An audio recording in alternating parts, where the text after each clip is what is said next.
આજે ખેડૂતોએ હોબાળો મચાવીને મહુવા યાર્ડમાં ડુંગળીની હરાજી કરી બંધ। અસલામુ અલૈકુમ। આજનો મિની વ્લોગ 283 સવારમાં તૈયાર થઈને ઘરેથી બ્લેક પરીને લઈને નીકળી ગયો રોજની જેમ મહુવા દેવળિયા યાર્ડ તરફ જવા માટે। અને ખાસ આ વિડીયોમાં કમેન્ટમાં જણાવજો કે આ વિડીયો તમે ક્યાંથી જોઈ રહ્યા છો ને પછી પહોંચી ગયો રાજુલા નેશનલ હાઈવે દેવળિયા યાર્ડની અંદર। હું અંદર આવ્યો ત્યારે ખબર પડી લાલ અને સફેદ ડુંગળીની હરાજી તો છેલ્લા ગ્રાઉન્ડમાં થઈ રહી છે। હું અને મિત્ર પહોંચી ગયા લાલ ડુંગળીની હરાજીમાં। અચાનક ખેડૂતોએ હોબાળો મચાવીને લાલ ડુંગળીની હરાજી કરી બંધ। પછી શું થયું વિડીયોમાં આગળ જો।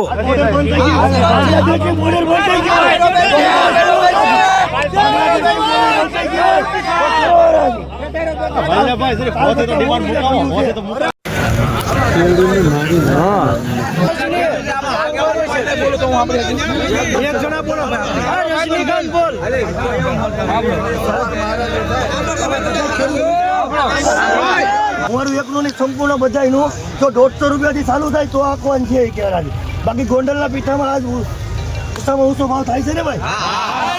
150 રૂપિયા ચાલુ થાય બાકી 80 માં 90 માં આગળ હરાજી આવેલી। હવે મિત્રો 1 મિનિટમાં તમને બધું તો નહીં બતાવી શકું પણ આનો ફૂલ વિડીયો આપણી આ યુટ્યુબ ચેનલમાં છે તો જોઈ આવજો અને આપણા આ ઇન્સ્ટાગ્રામ પેજને ફોલો કરવાનું પણ ભૂલતા નહીં। મળીએ પાછા નવા મિની વ્લોગમાં। ત્યાં સુધી કોમેન્ટમાં જય જવાન અને જય કિસાન લખવાનું ભૂલતા નહીં।